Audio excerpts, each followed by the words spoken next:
Wholeness, welcome. This is Josh Dippold of integratingpresence.com. And today I have Brenden Kumarasamy, right? And Brenden, how are you doing today? Very good, Josh, man. How are you? Doing well. So what I typically do on the show is toss it back to guests, especially who haven't really talked too much before, and for them to introduce themselves, tell us a little bit about who they are and what kind of work they do.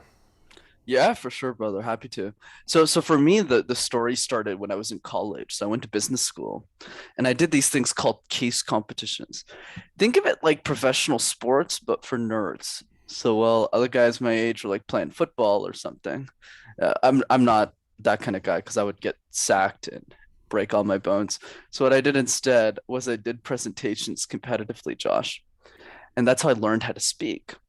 But then as I got older, I started coaching a lot of those students in the colleges because they needed help with their communication. I wasn't really charging them back then, it was just to help them.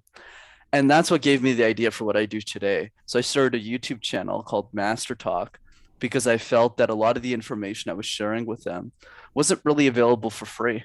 And a few years later, just turned into something that I never thought it would. And it's pretty amazing. I checked this out, and of course, I guess serendipity or synchronicity brought Brendan to ask to guest, and I thought, well, yeah, I've done these talks on mindfulness of speaking, and yet I still have these challenges. At least I feel mainly of these compulsions to say and so my guess with this would be I'm kind of a walking encyclopedia. I have so much information to share, so excited about it. And at the same time, I feel everyone's time is very valuable. And so sometimes I get into a rush. I want to compress so much information in a short amount of time. And I guess I'm not very relaxed when I do that. And it's obviously, I see the benefit when I sit down and think about it and just ponder upon adding these spaces like Brendan talks about in one of his videos, mastering this pause. And instead of just feeling compelled, I guess, to fill it in with a stuttering, and uh, like I just did, right? And the ums, just slow down and pause. And now this I can do very well when I'm not really interacting and I give myself all the time in the world. So there's this podcast series on the Iddhipada Vivanga Sutta that I've been doing. It's like a 7-part series. And when I recorded this, I just kind of got into a meditative state and set back. And so I recorded probably maybe an hour's worth of material. And then through the beauty of editing, this remove silences, it probably compressed down to over half the size. There were times when I was getting interference from like airplanes flying low, the neighbors' sounds, and things like that. So that was easy because I could just really pause and let that go by, right? But then there's other times when things were coming to me where it was kind of this complex information that was just coming out of nowhere. And so I just let it take its time with that. Now, if I were doing that in a live situation, I think that might be a little bit awkward. I don't know if people would, depending on the audience, I don't know if they'd have the patience to do something kind of for something that obscure and it only really applies to certain practitioners, I would think. So anyway, roundabout here, long story short, again, at least I'm becoming more conscious of this. I guess I want you to talk about these pauses. We could talk about. I really also want to get into mindfulness of speaking too, but let's just start with these pauses and addressing what I said here, and then I can probably come back uh, and integrate what's said here. Absolutely, Josh. Well, let me start with this. You're awfully humble. I mean, I don't think you really say that many filler words, and you're Thank doing you. that for the audience, which I appreciate. And the other piece is don't be shy to judge yourself. Like, don't judge yourself. I Yes. mean, in the sense that if you say like two, three filler words, and this is not just for Josh, but for everyone listening, Ah. it's not the end of the world. Like, no one's Yeah. gonna die. I think the challenge is when people say filler word every like 3 seconds. And I know we all know those people. That's when the challenges come. So yeah, don't feel like I'm evaluating every part of your speech while you're talking. No, but it's just I can just sense the kind of mastery you have, and it helps me be more mindful of the words coming out of my mouth as well. Just like when I get in the presence of someone who has a really large vocabulary, right? Well, then my kind of vocabulary comes that I usually don't use comes out. Same way with kind of we match that energetic resonance of whoever we're around, and it kind of brings out the best in us. Comparatively. So that's good. And at the same time, I welcome any kind of criticism, whether you feel it's harsh or inappropriate. I welcome that. That's how I get better. So that won't scare me off at all. Speaking I about competitions, right? I wish more people were like you, Josh, in the world, super open-minded Thank and you. ready for feedback. So let me Yes. start with two things. Okay. So the first thing is let's shift the energy a little bit. I think what's driven me a little bit crazy about most of my industry, Josh, is a lot of us we focus on the mistakes. And you'll notice when you browse my library of videos, because you seem to have watched a couple of them, Hmm. there's very few videos where I go like 5 mistakes, your fear is gonna take over. For me, communication is all about every moment of your life, right? It's the way we talk to our families. It's the way we play with our children or our nieces or nephews. It's the way we order food at a restaurant. It's the way that we meet strangers when we travel. And when we realize that communication is about leading a more fulfilling life, then we start to ask ourselves different questions. Because right now, we see communication like a chore. Not us, but most people are listening to this.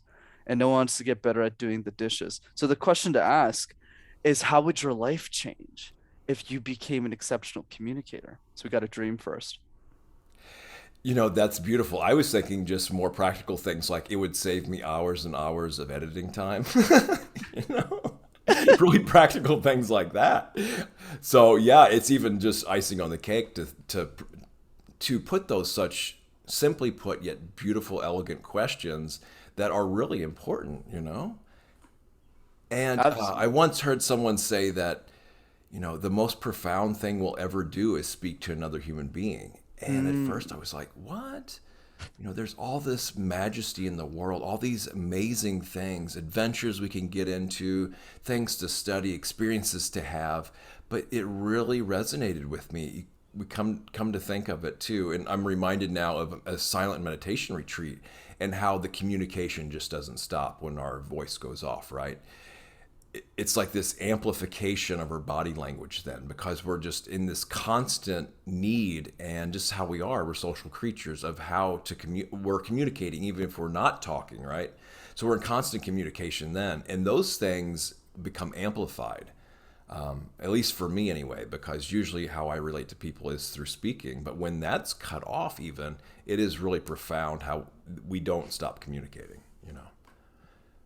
super powerful. I love that. Especially your point about the meditation. Because even when the voice goes off, you're still communicating who you're being to the world. And that's what one of my coaches told me. Is a guy named Steve Hardison. He says it's not about what you're doing, it's all about how you're being to other people.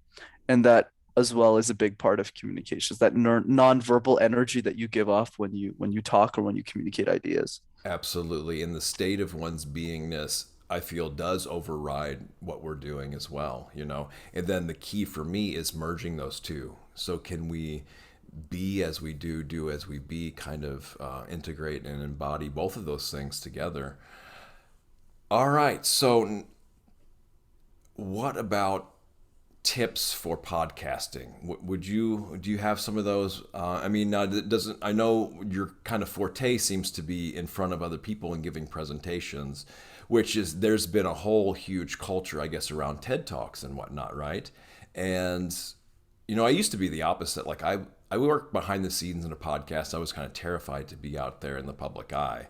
And I really, eventually, I'll have to get in front of other people, a live audience too, to do a presentation. I haven't really done that as much yet. I think I did the best man speech at my brother's wedding, and people Nice. really loved it. But I had cue cards, which it Uh, would be nice if I couldn't have. But I had a bunch of stuff, but I didn't obviously read verbatim on those. But they helped me a lot because I was really nervous and stuff during that time. But people really loved it.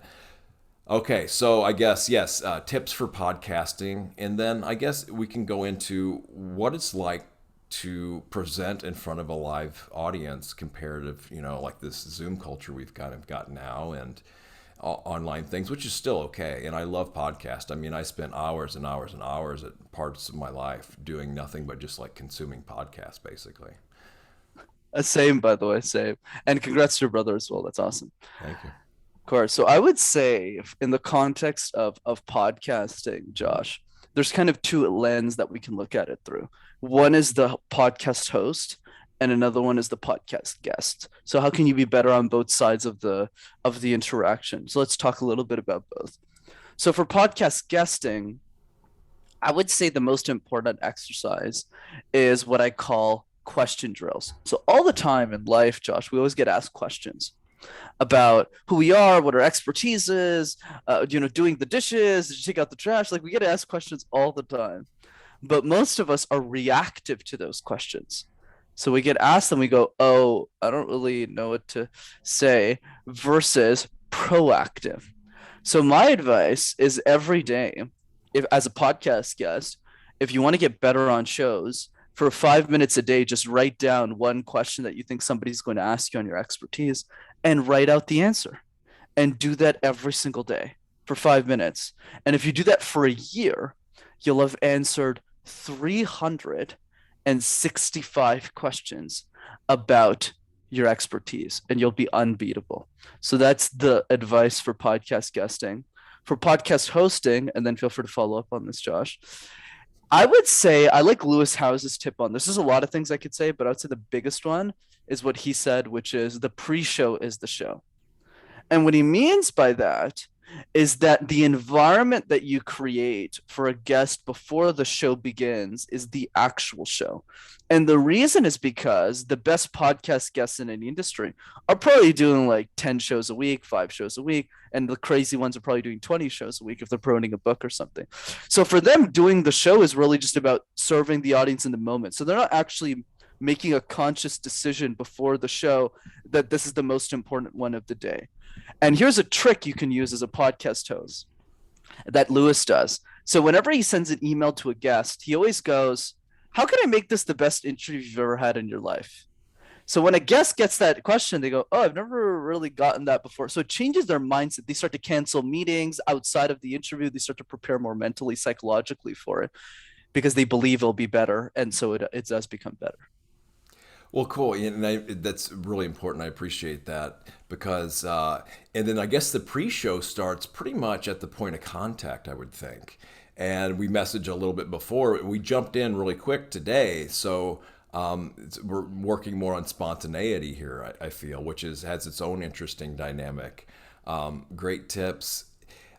Now, two things that are just coming to mind next here.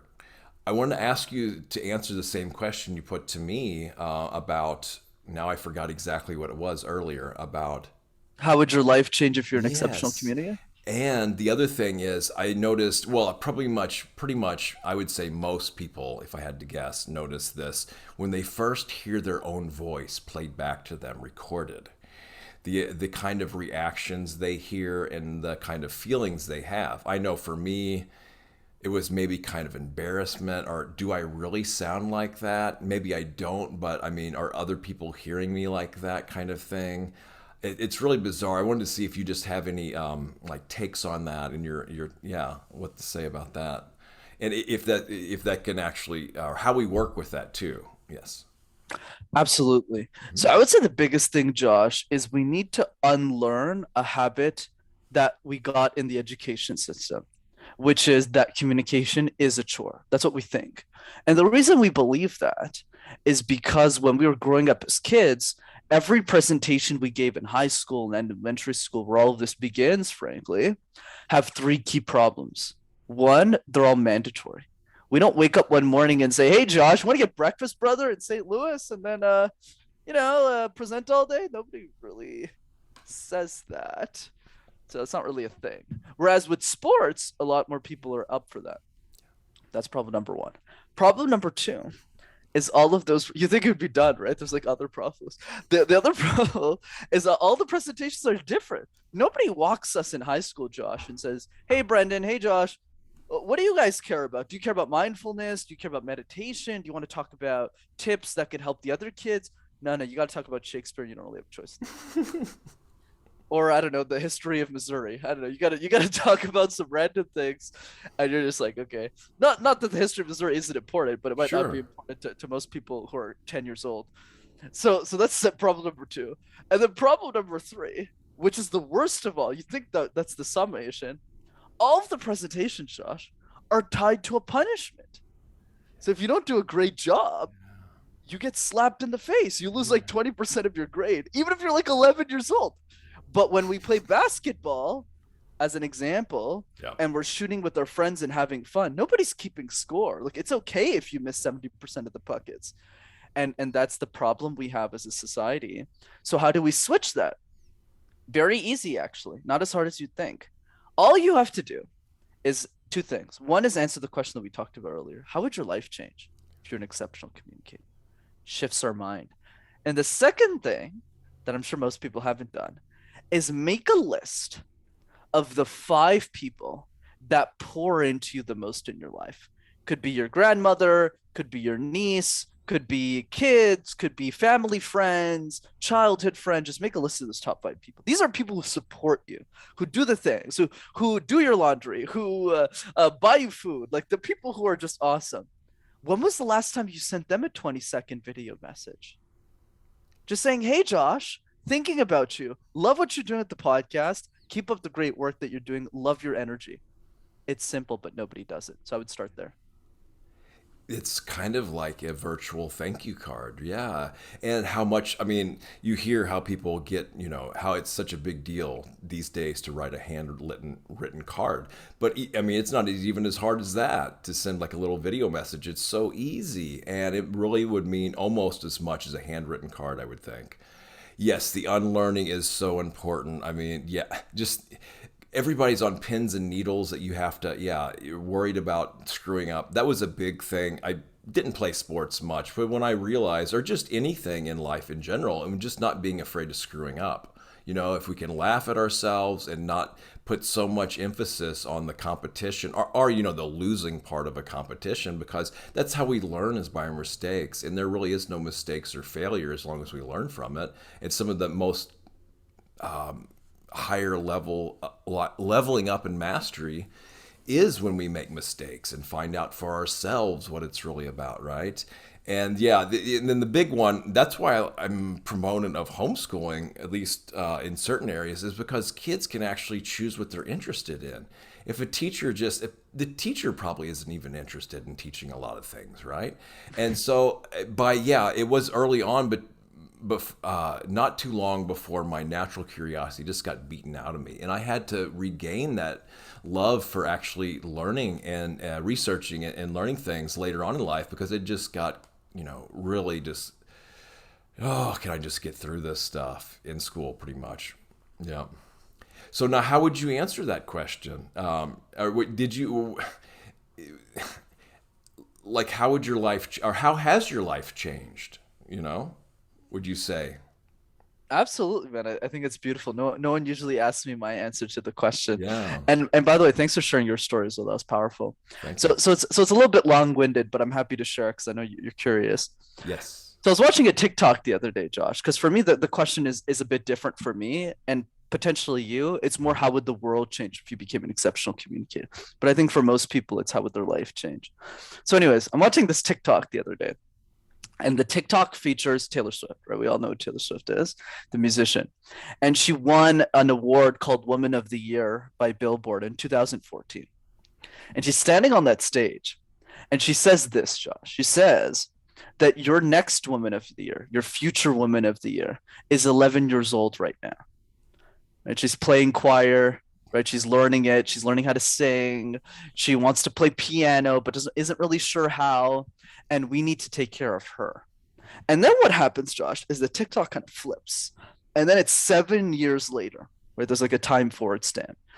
And Billie Eilish wins Woman of the Year. She's the youngest inductee in the history of Billboard. She's 17 years old. She's super successful. And she gets up on the stage. She's got her big jacket on, her funky glasses, and she goes, "What's up, everyone? It's so good to be here." And she ends her speech, and she's fumbling in her words, and she's going, I watched, Taylor Swift's speech in 2014, and I was 11 years old, and I was doing choir the first time. I was playing piano, and the only thing I have left to say, Billboard, is thank you for taking care of me. And she walks away from the stage. And I listen to that story, and it always gives me goosebumps because I thought about the next Elon Musk, Josh. When Elon Musk was 15 years old, nobody gave a shit about him. Nobody helped him with this communication. Nobody said, "Hey, Elon, let me just coach you for free," because he hadn't won yet. He hadn't made his money. He hadn't gotten the prestige. No one was taking care of that person. So my mind immediately went to the next Elon, who's currently 15 years old right now as we're having this conversation. She might be a 15-year-old girl in Utah. She might be a 17-year-old boy, or he might be a 17-year-old boy in Cambodia. And I just asked myself, what are we doing for those people? So for me, it became an idea of communication. For me, the answer to the question is, how do I become the world's best communication coach that ever lived in the history of humanity? Not for me selfishly, though some of it might be, so that I can unlock the communication potential of every other genius that'll ever live, so that we can advance the human race at lightning speed. So that's my answer to the question. But I've spent 7 years thinking about it. You spent 7 years what? Thinking about the question, and I still do. Well, it is such a beautiful, inspiring answer, actually. And both of us seem to be fairly involved in service work too. And yeah, it is super inspiring. This, and I think even more now today because, younger generations, from at least from what I see, is that there isn't as much emphasis on the spoken word, at least as broad spread as it used to be. Now, texting is fairly prevalent, right? I mean, you have these kids that are sitting next to each other, just texting each other instead of speaking. Now, maybe I'm totally off on this. No, it's like, well, what's going on here? Is the power of the spoken word being, I don't know, shoved off? Is it now being reserved for like a certain few experts who can really have mastery of it? Or is there just like a decline in wanting to be able to communicate in this way? Are people moving more towards like the technocratic transhumanist thing where they just want to have things implanted in their brain and have like artificial telepathy? So what's your take on this stuff? I love your esoteric questions. That's so funny. So maybe you're definitely a lot more advanced than I am, but I would say, I would just say we're not on speech though, by the way. Getting there. Definitely, you're very good, man. You're a lot better than you think you are. But I would say, we're addicted as a society, but not to the thing you're thinking about, not to texting, not to technology, potentially our phones. The biggest thing we're addicted to as a society, and I'm in that bucket, is convenience, right? So it's not that like all of a sudden these 15-year-old kids couldn't communicate. It's just so much more convenient to text. Let me use a silly example, which is very accurate. Dating, right? 20 years ago, you can't get away with texting. There's no phone. You have to go up to a girl and say, "Hey, I think you're pretty. I think you're attractive. Let's go on a date. Let's do something." That optionality, right, doesn't exist anymore. Like, you don't have to do that. Like, if you do that in today's society, you're already going to be in like the top 1% of mating, right? Of mating men or women, because most people just aren't willing to do that anymore. Not because they're weak, but because there's a convenience option. There's there's an option that is more convenient to us on the menu of things to make decisions on. So what does that lead us? It leads us to the conclusion that we don't do the harder thing anymore, and we've gone soft as a culture.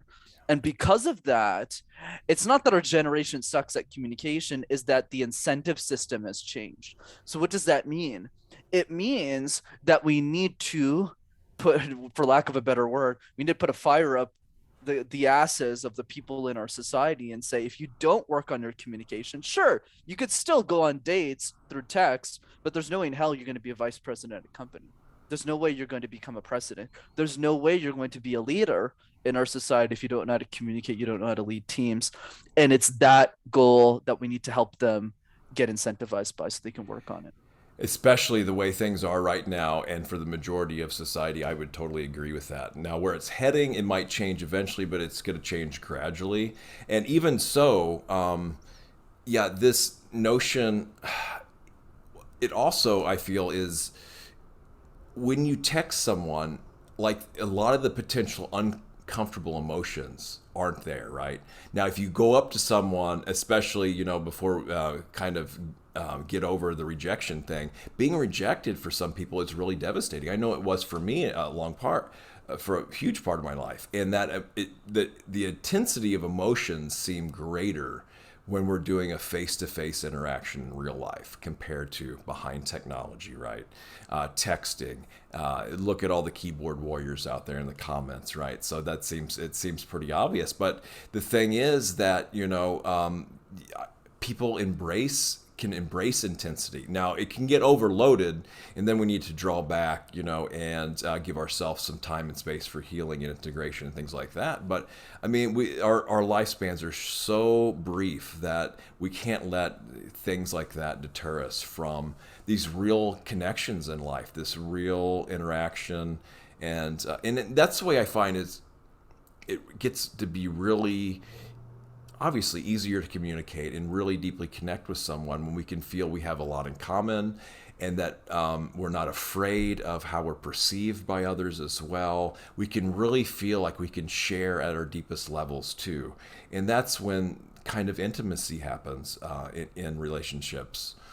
So I don't know if you want to pick up on any of that. I completely agree. It's Mm-hmm. it's the idea that when we choose to do the harder thing, when we choose to delay the gratification, when we choose not to pick convenience all the time, sometimes it's good. I'll still use a DoorDash to get a to get my food delivered, but in the moments that matter, like communication, when we choose to have those harder conversations, going to back to what we said earlier, Josh, it helps us lead a more fulfilling life, especially in the context of relationships. And I don't just mean romantic, I also mean just Yes, same. friendships, Yeah. because when we're having those clear communication channels and we're able to communicate what we want out of things, life is smoother. Like I haven't argued with my sister and my mom in like over a decade. Like I don't remember the last time we Wow. fought. And the reason is not because we're all, I mean, they're all amazing people. I'm the one who needs work probably. But I think it more in the sense that we just have the tools. So if there's an issue, it gets taken care of in like 30 seconds. Like, oh, okay, well, did you want the pizza? Okay, well, I wanted the pizza. Okay, let's just buy another pizza and then it's over. Right. So instead of just letting the issues build up over time. And I definitely think that applies in the romantic sense as well. And that's a huge sign of spiritual progress is when you can go and spend time with your family, right? I would say I don't really argue much with my folks and family anymore. That doesn't mean that there's not kind of elevated emotions and matched energy. Let's just put it that way. But yeah, arguing kind of seems pointless to me. All right, so now speaking of that, let's talk about mindfulness of speaking. The historical Buddha's guidelines for this was: is it true? Is it kind? No harsh speech, or refraining from harsh speech. In fact, trying to get to pleasant speech. Is it helpful? Is it actually going to help someone when we speak? Is it the right time? The time to say certain things. This should seem obvious if we take it to extremes, right? And then, yeah, is it necessary? Like idle chatter. Now, some idle chatter is necessary to put people at ease in certain situations, so that's not really considered idle chatter. And so I'm trying to think, well, okay, let's say we have those guidelines, or someone feels those guidelines are worth investigating, looking into, maybe practicing. Still, when the words come out of the mouth and we're speaking, that I feel is where your expertise comes in.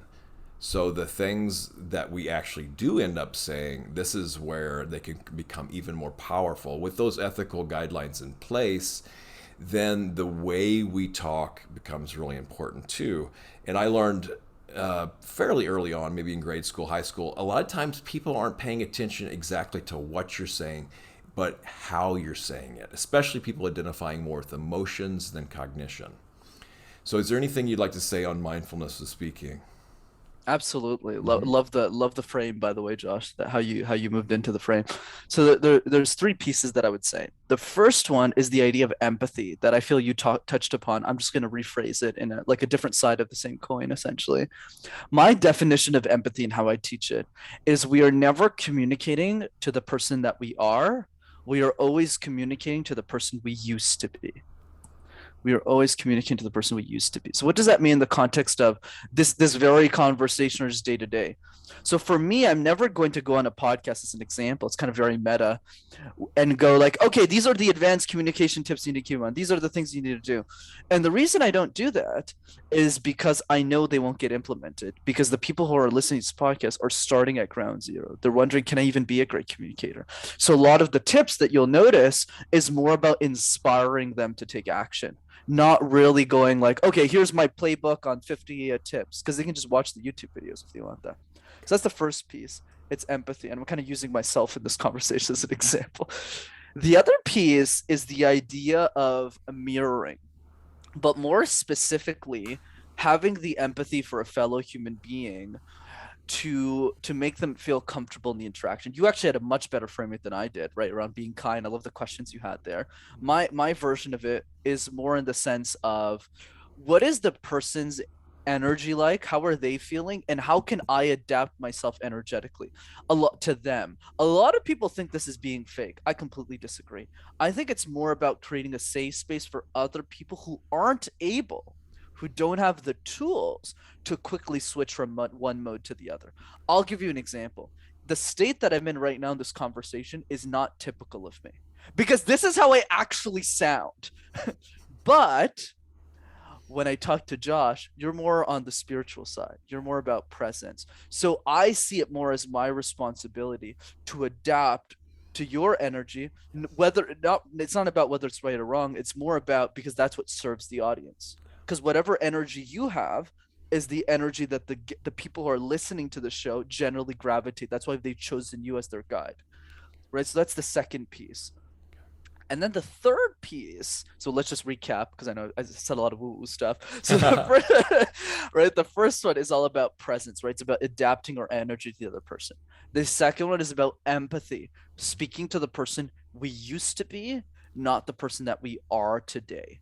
And then the third piece is having a relationship vision to the people that we're speaking to so that it creates a willingness to be mindful. The reason you're mindful, Josh, is not just because you want to get better, in my opinion, even if you have a great growth mindset around that. I think it's more about the vision that you have for your audience, the vision that you have for your relationships. And I think what a lot of people don't do enough of, even the people who do it, is they might sit with their mom and say, oh, she always does this, she always does that. But what they don't do is they don't sit themselves down and say, what do I want the relationship with my mother to actually look like? Right? What do I want the relationship with my children to actually look like? And I had this problem, and then I know I'm monologuing a little bit, so I'll throw it back to you in a second. Is like me and my mom used to fight all the time, bro. All the time. Cool. We would fight all the time. Until one day when I was 15, I said, look, is this the relationship I want with my mother? Because she's a great person. So I sat her down and I asked her questions. I understood her perspective, and we never fought ever since. And that's the key. Very cool. I know being somewhat energetically sensitive and empathic, for me, it just kind of happens naturally to meet someone or to match someone's energy, right? Now, when we get in challenging situations in life, a lot of times the tendency is to keep matching the unskillful energy of someone else. At that point, I feel it's wholesome to and skillful to let them do whatever they do, but then focus on the energy I want to bring to the response. Now, yeah, when we're in situations like this, I'm talking about more challenging situations because my unconscious tendency is just to match whatever I'm seeing, and a lot of times it's not the most skillful wise thing. So bringing mindfulness of how would like to respond in those situations. But yeah, this is the vision thing is absolutely amazing.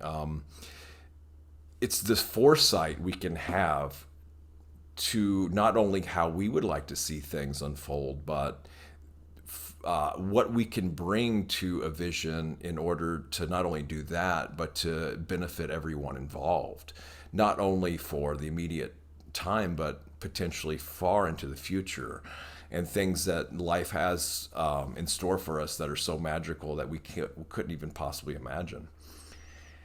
So, with that, I think I'm going to throw it back to you for anything else you'd like to leave the audience with, anything else you'd like to plug, tell people how they can get in contact with you if there's any kind of events or workshops or classes or anything you have coming up. Absolutely, Joshua. First of all, thanks so much for this conversation. This is super fun. Really enjoyed it. And I'll give the plugs, and then I'll give you the final word. So to keep in touch, two ways: Master Talk, the YouTube channel. Just type Master Talk in one word. You'll have access to hundreds of free videos. And for those of you who want to see me live on Zoom, I do a free workshop on communication every 3 weeks that I facilitate. It's live, it's interactive, it's fun. And if you want to register for that, you visit rockstarcommunicator.com. In terms of the final word, Josh, I would say this. The question that we found ourselves repeating so many times, and I'm glad we did, by the way, how would your life change if you're an exceptional communicator? Here's the problem with that question. A lot of people who are listening to this podcast right now sidestep the question. So they go, oh, that's a cute question. It's kind of like when they see a cute baby at a restaurant, they go, oh, that's so cute. Oh, do you want to jump in? Yeah, please. No, and I'm saying I'm sidestepping that question too. Oh, And now, since it's been reinforced, I'm going to give emphasis to this just by the manner of you finishing this to start off with. absolutely. I love that, by the way. I love that. You know what I love about you, Josh, is you're very good at introspecting very quickly, but you have a very cool gift, which is the ability to then immediately express that introspection in a way that somebody understands it, which I think is super nice. So absolutely, of course. So going back to the question, what's the advice to close? Don't sidestep it. Spend 10 minutes. You don't need to spend 7 years, because I'll spend my whole life thinking about this question because I'm crazy. But what I'm asking for is 10 to 15 minutes out of your life, not out of your day, not out of your week, out of your life. Sit down with yourself, take that question and just ponder it. Because the answer doesn't need to be change the world. That's why I've changed the question. Because it used to be how would the world change? But I think that's too big for most people. I think it's more about how would your life change? Because for some of you who are listening to this, it might be a better relationship with your husband. For others, it might be a better relationship with your kids. For others, it might be getting a job at work, a promotion that you're looking for. But what I will say is when you find that reason and you have a burning desire over it, trust me, nothing will get in your way to achieving communication mastery. And I'll leave it at that. It's beautiful. And even when our life changes, our world changes too. And the world changes as So well. good. Love Yes. that. All right. With that, may you all be blessed with optimal and ideal energy and consciousness for the rest of your day and night or whatever time of existence it is for you and yours. Thank you all. Bye now.